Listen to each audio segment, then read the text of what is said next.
biggest fish in Texas. About to get out here and get it in. Y'all see the water. I know who the #1 fisherman is. Even big fish get caught. This lets me know right there that I'm a threat to him. I'm a threat to him. I'm a threat to his legacy. And that kind of calm is scary to watch because it shows experience. You can see that he's been doing this for decades. You can see it with his shadow boxing. Terence Crawford delivered a stark warning to Canelo Alvarez, stating that he's not simply seeking a win, he's determined to dismantle a legacy. Confident in his speed, precision, and ring IQ, Crawford asserted, "I'm a threat to him and his legacy." With an undefeated record and a style that has troubled elite opponents, Crawford believes Canelo will struggle to adapt to his approach. This is more than pre-fight hype, it's a direct message to the boxing world. Excuses why he don't want to take a fight with me. If it's all about business, then you doing good business. If I'm easy work, I heard him say I'm easy work. If I was easy work, well, you would take all that money that he's offering you. But yet and still, he want $200 million for Benavidez, and he want $150 million to fight me. So that just lets me know right there that I'm a threat to him. I'm a threat to him. I'm a threat to his legacy, because it would be crazy for a guy that started at 135 to come all the way up to 168, your weight, no catch weight, no none of that, and dethrone you. So, he got that in the back of his head. This guy, for one, he's tough. For two, he's a boxer, he moves, he can punch, he can do it all. Boxing legend Sugar Ray Leonard weighed in, emphasizing that while Canelo Alvarez holds a clear size advantage, size alone does not guarantee victory. Leonard highlighted that boxing has always been about strategy, timing, and self-belief, qualities that can neutralize physical disparities. He believes Crawford possesses the skills to overcome the weight difference, reflecting the respect Crawford commands among seasoned veterans who understand the mental and technical aspects of the sport. What about Crawford do you think can bridge the weight gap, or like with you, what did bridge the weight gap? Because a lot of people are just saying, hey, Canelo's just too big for someone like Terence. That's true, but you know what? There's always a way. Put it that, there's always a way. There's always a way to win. With the fight now officially set, analysts are closely examining this clash of styles. Canelo Alvarez is known for his explosive power, calculated pressure, and precise combinations, especially effective against opponents who hesitate or allow him to dictate the pace.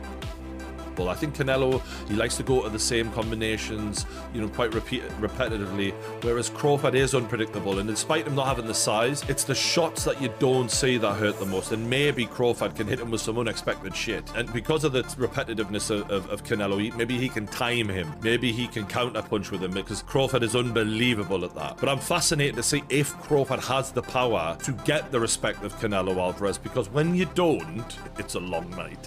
It's not nice. Like Crawford did well against Madrimov, and he won that fight for me quite clearly. But Madrimov was countering him. If you can counter the counter-puncher, you can give them a lot of problems when they're not used to that. And Canelo can. Crawford counters with elite footwork, unpredictable angles, and a rare ability to shift momentum mid-fight. Experts suggest that his best chance lies in taking control early, using speed and volume to disrupt Canelo's rhythm. If Crawford fails to do so, Canelo's natural size and strength could begin to wear him down over the later rounds. Still, Crawford's adaptability, sharp reflexes, and high boxing IQ give him a genuine path to victory, provided he sticks to a disciplined, precise game plan.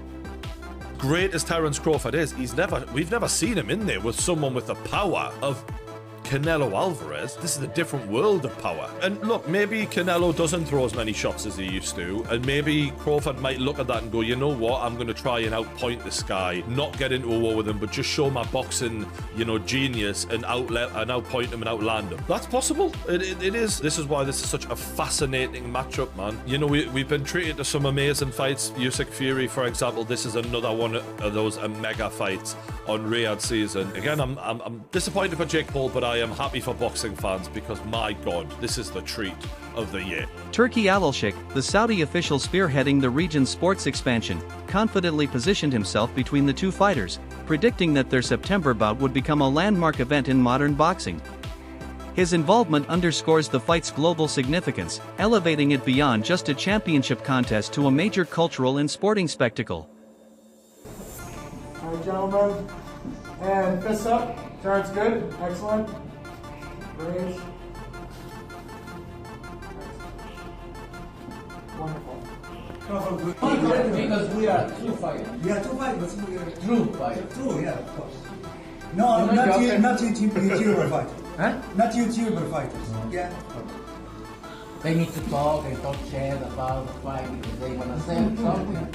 The people know we are great fighters and want to put a great fucking fight. Yeah. We don't need to talk I am sure in the end, in the mid of September, we will have one of the greatest fights ever happen in boxing. And I am sure. Crawford's rise through boxing's most competitive divisions has been exceptional. He has captured world titles in 3 weight classes, remaining undefeated by relying on refined skills rather than raw strength. His ability to analyze opponents in real time, switch stances seamlessly, and maintain impeccable distance control makes him unpredictable and difficult to solve. Crawford applies pressure intelligently, forcing mistakes without being reckless. Crawford, on the other hand, he has been walking down his fighters, and people don't see that but me. For some reason, when I had that tape, people were screaming cat. And it's like David Ebenezer, Errol Spence, Sean Porter, Gamboa, a meme machine. Even against Madrimov, the way he won the fight was by fighting. It wasn't Floyd Mayweather sticking. This guy has been too athletically gifted, and I mean explosive, hard punching, and too strong for his ops. When he's in orthodox, he boxes more. When he switches, he becomes a puncher. And now he's coming out southpaw. He ends you. He is not, you gotta watch him fight. He does do athletic things where his hands and his feet work together and he catches you for sure. But what he mostly do is he punishes and he bullies his op because he walks you down and whips your ass. He's an ass whip. Unlike fighters who hunt for knockouts recklessly, Crawford systematically creates them. He breaks opponents down mentally and physically, using subtle adjustments to seize control. While his methodical style may not always excite casual fans who prefer all-action brawlers, trainers and analysts recognize him as one of the most complete fighters of his generation. His success is built on flawless fundamentals, adaptability, and strategy, proof that in elite boxing, intelligence often wins championships. Crawford, on the other hand, he has been walking down his fighters, and people don't see that but me. For some reason, when I had that tape, people were screaming cat. And it's like David Ebenezer, Errol Spence, Sean Porter, Gamboa, a meme machine. Even against Madrimov, the way he won the fight was by fighting. It wasn't Floyd Mayweather sticking. This guy has been too athletically gifted, and I mean explosive, hard punching, and too strong for his ops. When he's in orthodox, he boxes more. When he switches, he becomes a puncher. And now he's coming out southpaw. He ends you. He is not, you gotta watch him fight. He does do athletic things where his hands and his feet work together and he catches you for sure. But what he mostly do is he punishes and he bullies his op because he walks you down and whips your ass. He's an ass. Nico Ali Walsh revealed that Crawford has been sparring with heavier opponents in preparation for Canelo's strength. These sessions aim to condition Crawford to absorb punches from naturally larger fighters while maintaining composure in physical exchanges. Rather than fearing the weight difference, Crawford is preparing to neutralize it, training his reflexes, balance, and resilience to ensure he can handle Canelo's power on fight night. Guys, I think, people are going to watch it, so it's an exciting matchup. And we have another mega fight, let's be honest, September. Canelo and Crawford, two guys Yes. been around that you've trained with and things like that. Yes. Fight. That fight, everyone was siding towards Canelo. I would say it was like 80-20 people with Canelo before Canelo's last fight. But then after Canelo's last fight, it seems like it's more 50-50 now. So everything is just, the build up for that fight is just going to be absolutely magnetizing. Like that fight, it's garnered so much more buzz after Canelo's last fight, and Bud is Bud. He's one of the greatest fighters in boxing history. He is one of the greatest fighters in boxing history. So it's going to be a fight. It's going to be awesome to watch. Have you sparred any of them? I haven't sparred Bud yet. I haven't been in Canelo's camp. I've met Canelo a few times. I love Canelo's team. Canelo's one of my favorite fighters. He's been my favorite fighter for the longest time. But you know, I have to be Team Bud because me and Bud are cool, and I have so much belief in Bud, and I know who he is as a fighter. He is one of the greats. So he could do anything, you know, he wants. And being around both of them and seeing how they work and train and things like that, what makes both of them the fighters they are, in your opinion? I've watched Bud, so for Bud in particular, he's calm in everything he does, and that kind of calm is scary to watch because it shows experience. You can see that he's been doing this for decades. You can see it with his shadow boxing. Moving up in weight doesn't mean Crawford will abandon the style that made him elite. Analysts expect him to stick to his strengths: sharp footwork, precise timing, and exceptional counterpunching. Canelo, famous for cutting off the ring and applying relentless pressure, will try to force exchanges. Crawford cannot afford to engage in a power battle, doing so would expose him to Canelo's dangerous counters. Instead, his best chance lies in controlling pace, creating angles, and landing clean, frustrating shots. This fight will test his discipline far more than his punching power. How is Terence Crawford going to beat Canelo Alvarez? We need to talk about it. When we look at the guys who've had success with Canelo, we'll look at Bivol, we'll look at Golovkin, we'll look at Floyd, and we'll look at Lara. Yes, I'll throw Lara in there, why not? I think all these fights are absolutely irrelevant coming into this bout. Some of them are just dated, or some of these guys' style just cannot apply. For example, a guy in Lara. If Crawford wanted to fight how Lara fought Canelo, he would probably gas out in 7 rounds, or if he made it 12, he just wouldn't get that decision. It's that simple. Let's take a guy in Golovkin. Crawford just simply does not have the punching power, nor do I think he has the gas tank at 68. He's not a good enough puncher to try to fight Canelo like Golovkin. He doesn't have the physical traits even in the chin department. Then you have Floyd Mayweather. While both can have a bit of similarities, the speed, reflexes, technical prowess, IQ, timing, counterpunching, lateral movement, it's just too much from Floyd. I don't think Bud could take much from Floyd's game plan to implement it into his own success in September. And then you have Dimitri. The speed, the technical prowess, the IQ, the length is too much. So essentially, Terence Crawford is going to have to beat Canelo in a way that nobody has ever beaten him or gave him any issues in. I'm going to tell you exactly how Crawford's going to fight. He's going to fight like his damn self. It's too late in his career to change up the game plan. It's too late in his career for him to want to change up the game plan coming to a fight of this magnitude with a style he's never fought before. That will be a recipe for disaster. He's going to be more than likely off the back foot. He's going to be looking for counter shots. And I think there will be a point in this fight where he's simply just trying to survive. I like Crawford. He's an amazing pound-for-pound fighter. A different animal at 168. This is one of the greatest of all time. I see win scenarios for him, but I don't see him being realistic. I can see him fighting off the back foot, using his speed, timing, and feet to stay away from Canelo, but that's very, very, very unlikely, damn near impossible.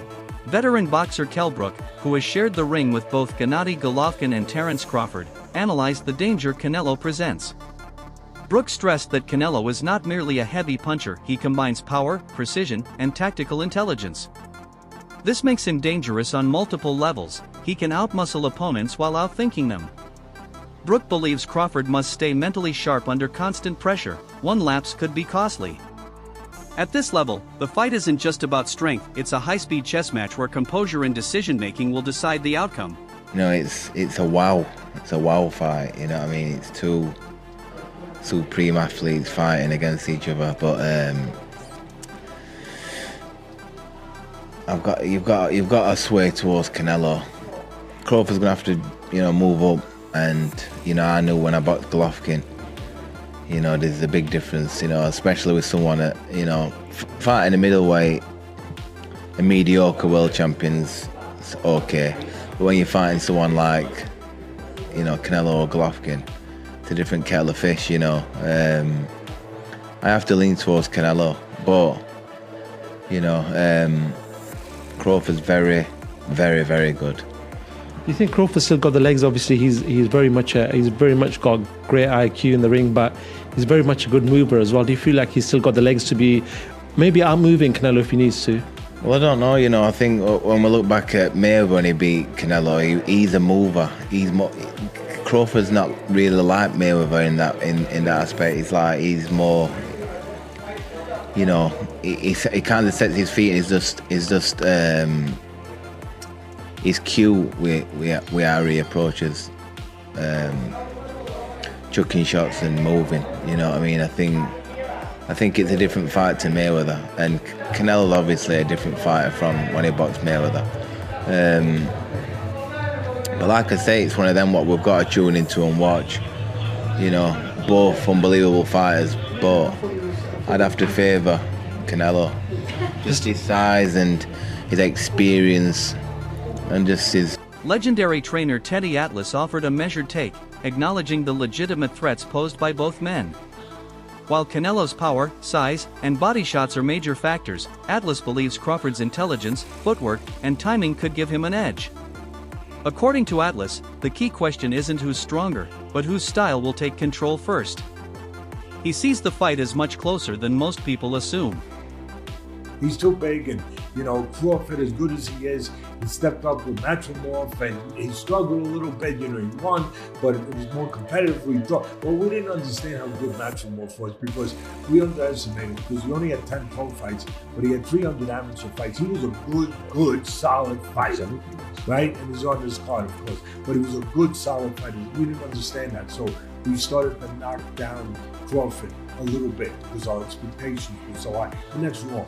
That's wrong. He won, he changed gears, he did what he had to do when he realized the level of this guy in front of him, and he got the win. But again, people are going to say Canelo's too big. He had trouble with a 154-pound guy when he went up from welterweight to that. So now he's going up to 168. Teddy, come on. How are you going to make an argument? You're make an argument to this, to the history of this sport, where little guys have been able to be big guys, because you reverse it. You reverse who's got the advantage and the disadvantage.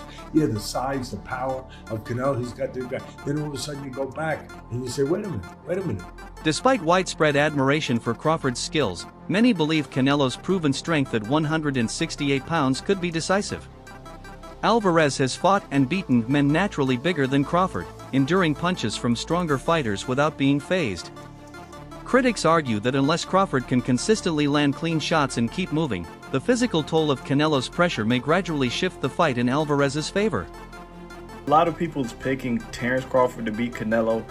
I'm curious, how many people are picking Terence Crawford to take a shot like this? Anybody? Anybody? Nobody? That's the scary part about this fight. I don't know how Bud gonna react. This shit gonna jolt his body. I think this could potentially end the fight immediately. I'm not gonna lie. I couldn't even imagine Terence Crawford laid out like this, but if a left hook like this lands flush on his jaw, I think he's gonna be unconscious. Not TKO, not, getting stopped by the ref. I think his body's gonna shut off. Is he gonna land this shot? I don't know. We gotta wait and see. But what I do know is Edgar Berlanga is a natural super middleweight, if not larger. He's 200 plus pounds. He's a linebacker. He took this shot and it put him straight on his ass. He went out for a second. He did. I gotta be honest. Edgar Berlanga body shut down for a second. He absolutely floored Berlanga with this shot. That is why I come to the conclusion, if Canelo lands this shot on a natural welterweight, I think his body's gonna shut off. You guys let me know, do you think Terence Crawford will be able to take a punch like this? That concludes today's breakdown. Stay tuned for what's next.